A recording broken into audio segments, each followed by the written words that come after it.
Desimde meyman kami, meymanın dereli vateni kesma kherami, paynuru sara utsumuna maserami. Kherami.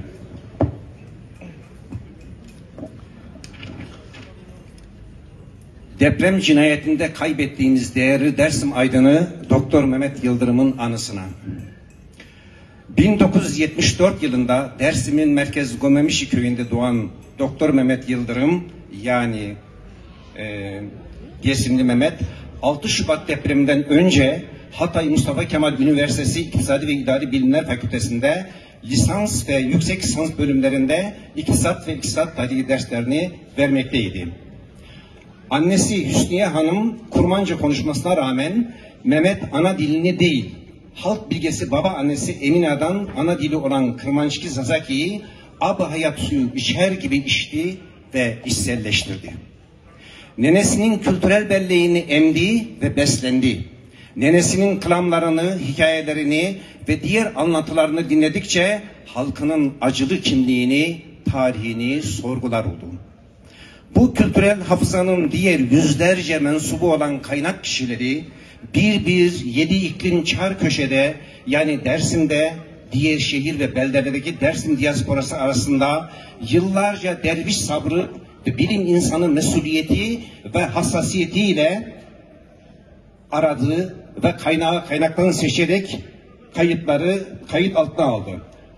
Onun alan araştırmaları, derlemeleri 1993'te 19 yaşındayken amatör ruhla başladı.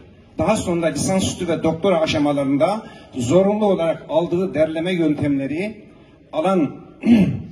alan bilimsel araştırma teknikleri dersleri akabinde çalışmaları profesyonel evreye evrildi.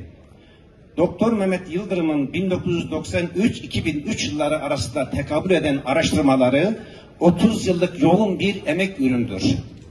O, üniversitedeki asıl bölümü olan iktisat bilimi araştırmaları dışında alan araştırmaları, literatür taraması, Cumhuriyet ve Osmanlı arşivlerindeki belge çevirileriyle Dersim tarihi ve kültürüne yoğunlaştı.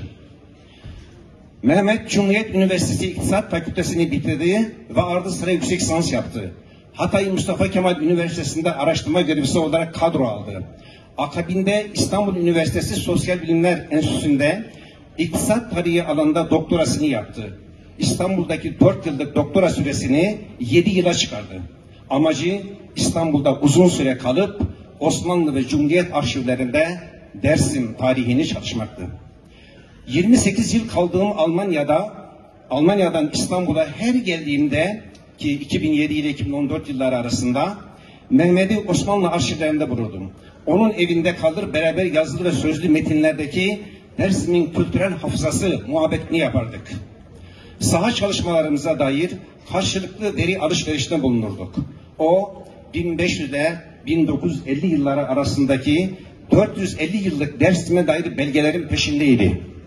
Nitel araştırma yöntemi ve belge analizi tekniğini kullanarak Osmanlı ve Cumhuriyet arşivlerinin yazılı belgeleri, sahanın sözlü tarih metinleri ve literatür tarama verileri ışığında Dersim tarihini yazmak istiyordu.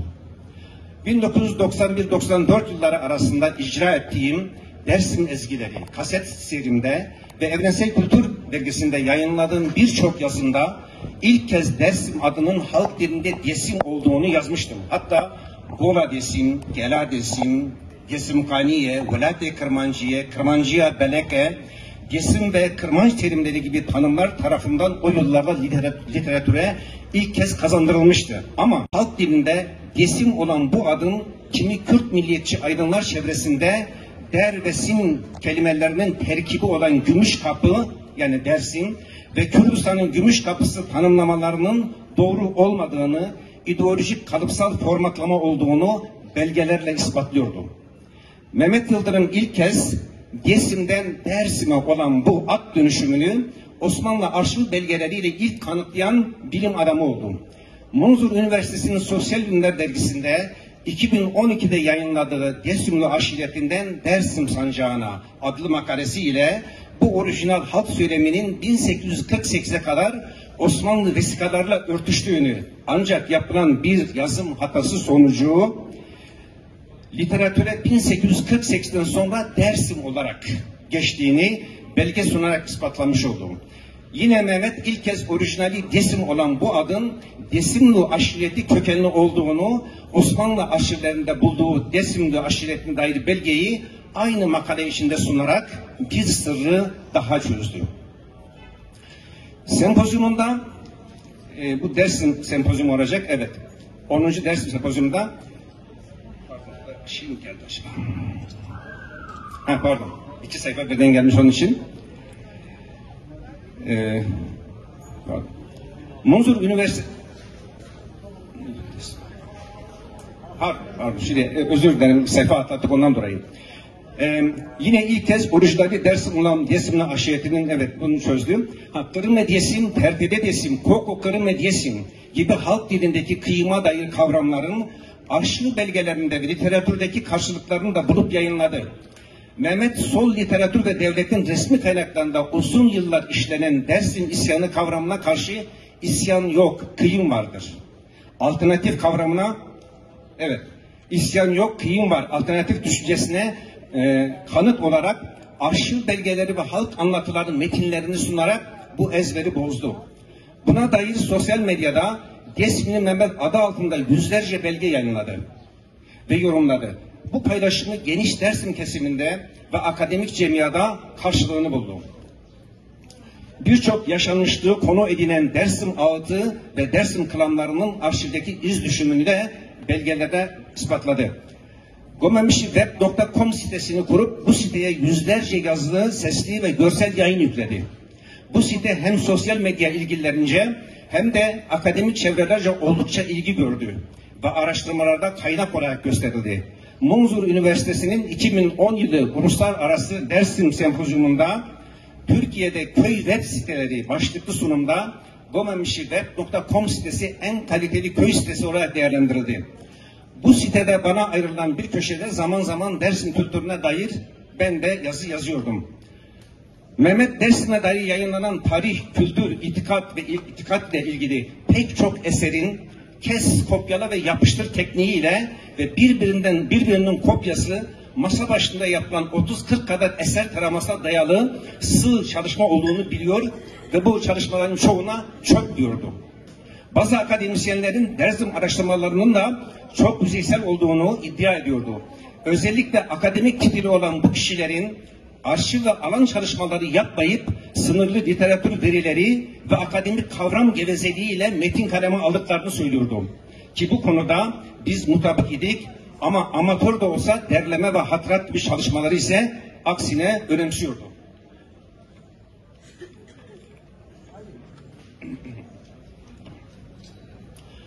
O saha ve arşiv araştırmalarından hareketle 1937-38 kıyımını bu halkın başına musallat etmede ön ayak olan bazı yerli işbirlikçilerin adını da bir bir biliyordu.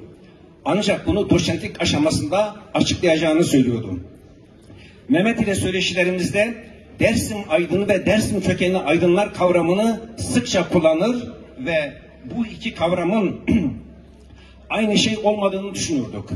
Üniversitede derslerimizde Rönesans aydını ve kültürel hafıza mevzusunu işlerken konuyu Dersim aydını ve kültürel hafızasına getirip Dersim aydını konusunu sıkça aramızda konuşurduk. Mehmet akademik ve diğer süreli yayınlarda kendi gerçek adını kullanarak pek çok araştırma makalesi yayınladı. Profesör Doktor Şükrü Aslan'ın hazırladığı Tunceli ilçelerine dair kitaplara kitapçı bölüm yazdı. Doçent Doktor Yalçın Çakmak'ın moderatörlüğünü yaptığı Kıymık adlı programda tarih söyleşileri yaptı. Mesut Özcan'ın yayın yönetmeni olduğu Munzur Folklor ve Etnografya dergisine Dersim'e dair 30'dan fazla makale yazdı. Mesut Özcan'ın 2 ciltlik Dersim Ağıtları ve Tunceli Aşk Türküleri adlı kitaplarına derlediği klan repertuarı ile dayanışmada bulundu. Doçent Daimi Cengiz'in dizeleriyle tarihe tanık Dersim şairi Seyit Aşı adlı kitabına da katkı olarak bir bölüm yazdı ve beraber derlemeler yaptılar.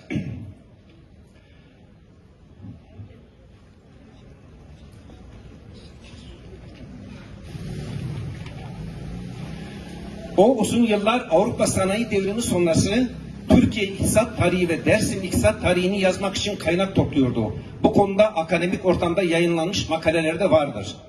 Babası Ali Yıldırım, arkadaşım, yoldaşım ve aile dostumuz olduğundan Mehmet Hoca'yı 3 yaşından beri tanırım. Kendisiyle çok kez bir arada bulunduğum zamanlar İstanbul ve Dersim'de alan araştırmaları, derleme faaliyetlerinde bulundum. Akademik cemiyete en çok benimle ilişki halindeydi. Sürekli kontak halindeydik. Deyim yerinde ise ortak alanlarda paslaşırdık. Abi kardeş gibi yakın ve birbirine deri aktaran iki akademisyen idik. O İngilizce, Osmanlıca, Türkçe ve Zazaca dillerine vakıf bir akademisyen idi. Hatta bu çalışmalarında ihtiyaç duyduğu için İstanbul'da Farsça ve Arapça dil kurslarına katıldığını da biliyorum. Üniversitenin lisans ve yüksek lisans bölümlerinde iktisat ve iktisat tarihi derslerini veriyordu.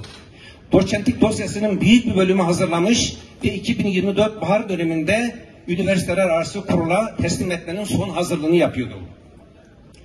2014'te Hatay Üniversitesi'nde kadrosuna dönünce arşivlerden uzak kalma kaygısıyla İstanbul'da olan kardeşi Murat'ı Osmanlıca öğrenmeye ikna etmişti. Murat Osmanlıca öğrenmesiyle onun üzerinden ulaşamadığı Osmanlı arşivlerine ulaşmayı amaçlamaktaydı. Murat Osmanlıca'nın temel bilgilerine vakıf olacağı anda Dersim'e tayin edilince bu süreç kesintiye uğradı. Doktor Mehmet Yıldırım Dersim'i belgeler ve kültürel hafıza üzerinde en iyi aktaran Dersimli bilim insanıydı. Dersim'in bilim vicdanı yazılı ve sözlü kaynak kararken kaynağı kaynaktan titizlikle seçerdi.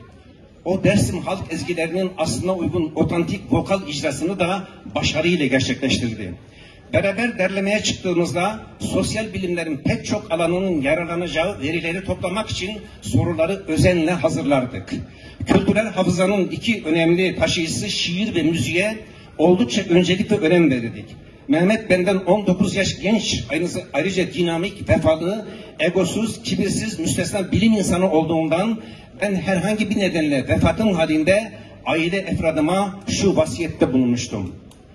5070 kitaplık 3 dilli kütüphanem, 2500 Dersim halk ezgisinden oluşan müzik arşivimi Mehmet'e verin. Gezdiğim 58 ülke içinde özellikle Anadolu, Kafkasya, Kırım, İran ve Balkanlarda derlediğim yüzlerce müzik, folklor ve etnografyaya ait malzemelerimi ve fotoğraflarımın hepsini karşılıksız Mehmet'e teslim edin. Bunun hakkında ancak ve ancak Mehmet gelebilir. Evet. Bu vasiyetimi Mehmet, kardeşim Murat ve aile fertleri biliyordu. Bu vasiyetle o benim üzerime bir avuç toprak atacaktı. Ama ne yazık ki ben onun üzerine avuçlarımla toprak attım. Ağzını yaktım. Heyhat, heyhat. Mehmet Yıldırım çok yönlü çalışmalarıyla biz Dersimlere örnek Dersim aydını nasıl olmalıdır mesajını bırakarak gitti. Onunla yaptığım onca söyleşilerde ona göre gerçek donanımlı Dersim aydını Dersim'in ana dillerine, o dillerde oluşmuş sözel kültürün edebiyat, musiki ve itikat metinlerine, folklor, etnografya ve hatta bölgenin arkeolojik verilerine hakim olmalıdır bir Dersim aydına. Tarihine, coğrafyasına, kimliğine ve kültürel hafızasına muhtedir olan kişi Dersim aydındadır. Doktor Mehmet Yıldırım'a tarih ve itikat alanında profesyonel bilimsel araştırma yapan Dersim aydını ve akademisyenlerinin mutlaka ana dili Türkçe dışında modern dillerden birini, Osmanlıcayı, Farsçayı, Arapçayı ve de bölgenin arkaik dillerinden birini bilmesi gerekir diyordu. Bu konuda özellikle sohbetlerimizde örnek aldığımız akademisyen ise 7 dil bilen Harvard, Oxford, Bilkent üniversitelerinde çalışmış Osmanlı tarih duayeni Profesör Doktor Halil İnalcık idi. Mehmet Hoca Dersim kökenli aydınların çok olduğunu ama bunların Dersim aydını olmadıklarını savunuyordu. Bu aydınların herhangi bir Türk aydınından farkının olmadığını söylüyordu. Hatta bunlara kültürel hafızası olmayan köksüz Dersim sevdalısı aydınlar derken de bu düşüncede hemfikirdik. Mehmet Dersimli yurtseverlerin hep Dersim 38 kıyımına takılıp kaldıklarını söylüyordu. Bu unutulmayacak kıyımın hesabını soralım. Ama 38 tuzağından, girdabından da çıkalım diyordu. Neden? Çünkü 1938 öncesine daha da gerilere 1200'lü yılların İran'ına hatta daha da ötesine giden bir tarihimiz ve kültürümüz vardır. Onu ivedilikle derlemeli ve araştırmalıyız diyordu. Pek çok Dersim yazan çizeninin vasat ve kesat bilgiye sahip olduğunu, bazılarının Dersim sorununu politik sermaye yaptığını, kolektif çabayla kayıt altına alınan Dersim sözlü tarih malzemesini gasp edip ikballerine malzeme ettiklerini ileri sürüyordu. Bu malzeme ile diğer profesyonel ve amatör alan derleme malzemelerinin oluşturulan Dersim Arşiv ve Dokümantasyon Merkezi, vakıf ve enstitü gibi hafıza mekanlarında koruma altına alınmasını öneriyordu. Özellikle şu noktaya vurgu yapıyordum. Bu davada yeteneği ne olursa olsun, kibri, egosu olan, vicdan, merhamet ve vefa duygusundan mahrum insanları sakın ha sakın Dersim kurumlarının başına getirmeyin. Kurum ve olanakları, evet, böylelerine emanet etmeyin. Bunlar egosu için dünyayı bile yakarlar. Vitrin, mikrofon, kürsü ve başkanlık sevdasına kapılan bu tipler bu davada emeği geçenleri unutturup kendilerini biçilmez nimet olarak pazarlarlar. Aman ha aman bunlara ve vitrinin popülist maymunlarına dikkat edin diyordu. Peki bu kişilikleri nasıl tanımalıyız? Soruma ise verdiği cevap şudur. Tecrübe insan sarrafı olmak lazım diyordu. Mehmet karakterli, çalışkan ve gayretliydi. Alçak gönüllü, sakin, güleç, empati kuran ve karşı muhalif mahallede dinlenilen, okunan ve anlaşılmak istenen akademisyen portresi yaratmıştır. Mehmet'e göre Dersim kimliği ve Dersim davası için çalışacak kişiler hesapsız, fedakar, akıllı, ileri görüşlü, uyanık ve de vitrinde değil mutfakta çalışan olmalıdır. Ama vitrinde emek hırsızı vitrin maymunlarına bırakmamalıdır. Alman Göç Enstitüsü'nün yaptığı araştırmada Dersim nüfusunun %93'ü metropol kentlerde ve dış ülkelerde yaşıyor. Dersim'de ise nüfusun sadece %7'si yaşıyor. Bu istatistik veriden şu sonuca vardık. Pek çok olanağa sahip olan diaspora nüfusunun bir rezerv olduğunu ve bu rezervin envanterini yaparak maddi ve manevi desteğini mutlaka Dersim'e çekmeliyiz. Bu olanaklarla şehrin maddi ve kültürel imarını gerçekleştirip örnek kent inşa etmek için akademisyenlerin de taşın altına elini koyması gerektiğini düşünüyorduk. Bu şehrin dış imajına uygun somut ve gerçekli temsiliyete kavuşmasının önemli olduğunu, ildeki popülist dar ideolojik eylem ve söylem icraatı yerine somut, gerçekçi ve uygulanabilir bilimsel ve akademik alternatif projeler ile aşmanın mümkün olacağını söylüyorum. Vefatından önceki son gece adını belirlediğim geleneksel 7 kadın ve erkek şairimizin Dersim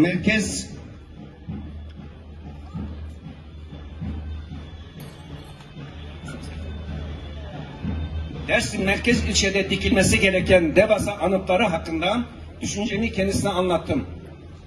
Detaylarını konuştuk ve mutabık kaldık. Şu an SİKA'cının anıtı üzerinde değerli sosyolog, tasarımcı ve grafikçi arkadaşımız Profesör Doktor İnan Kesler ve 2 akademisyen heykeltıraş çalışıyor.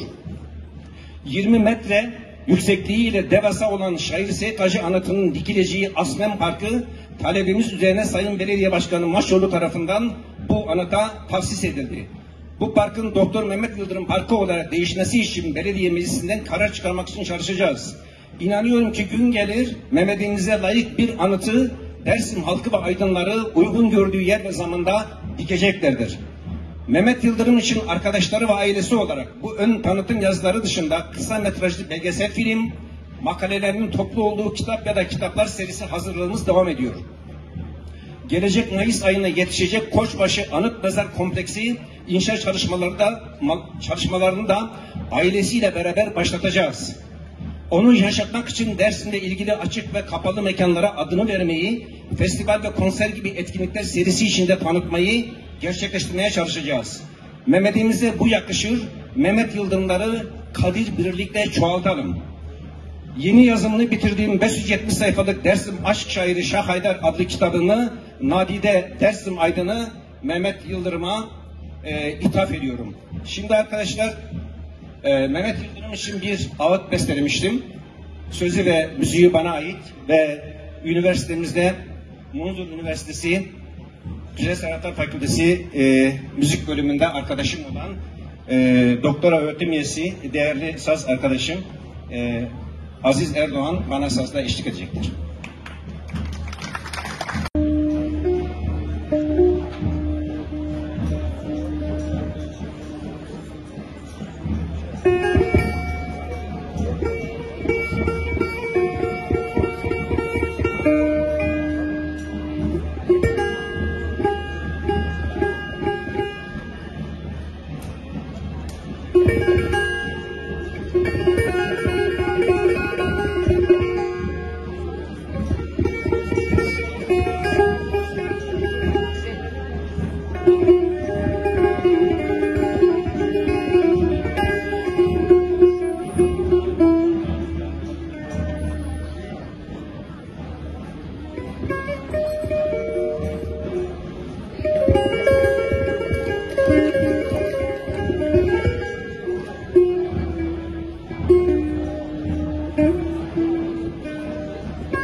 Vay da dürvo dürvo dürvo dürvo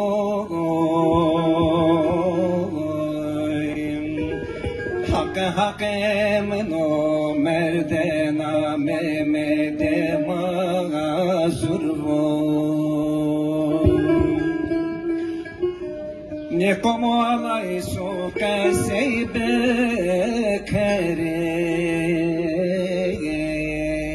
Yusuf bine bone hode kırhon Kemer kutse bila merate Zorgele samene demeser gırvon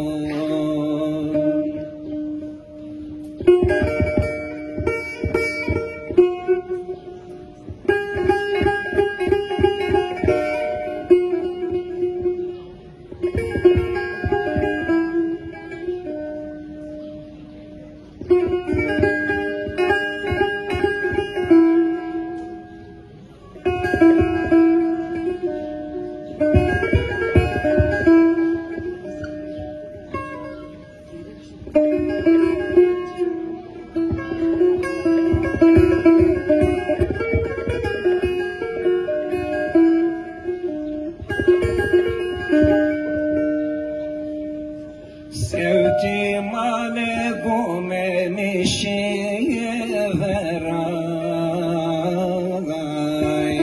Mehmet'e melek avamu senzikayım Muevana ciğerime zaro payne norum Devle melo sıkayım Pive kırbane alime hovoy Klama fekü kelema verti biye sıkayım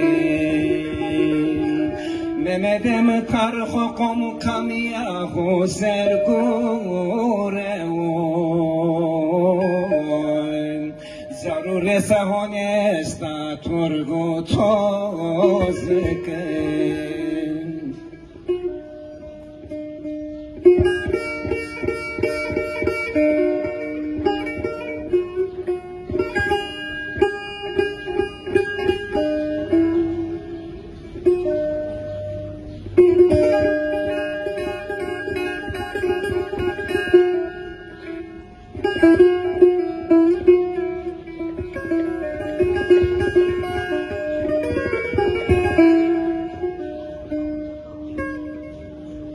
Hayde yamano yamano yamano Como kene hal yamano Zezelede desuke vela tirşiye Hala pereşerine de tedemiz doğmano Ao kavano zerzele pilane kader kosuro Pepuge pone desim usar vare deyde bevano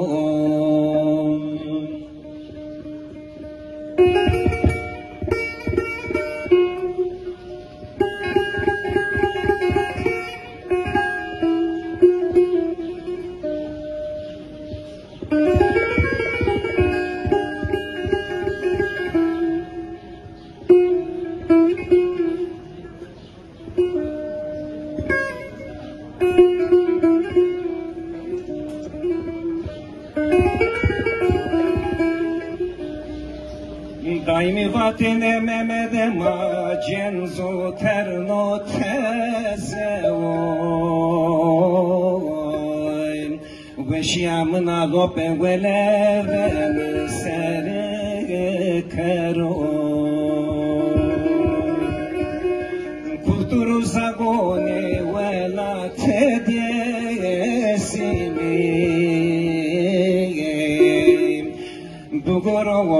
mara wa beru Roze Hızır yo Hızır Tsaroyin dat nyeresay Şay saret yo Hızır Memedene vosno keron Memedano daimyo bra peyde de mano Male Roze Klame desim seni mane şare vazo memede braye kosero. Bize örnek olsun.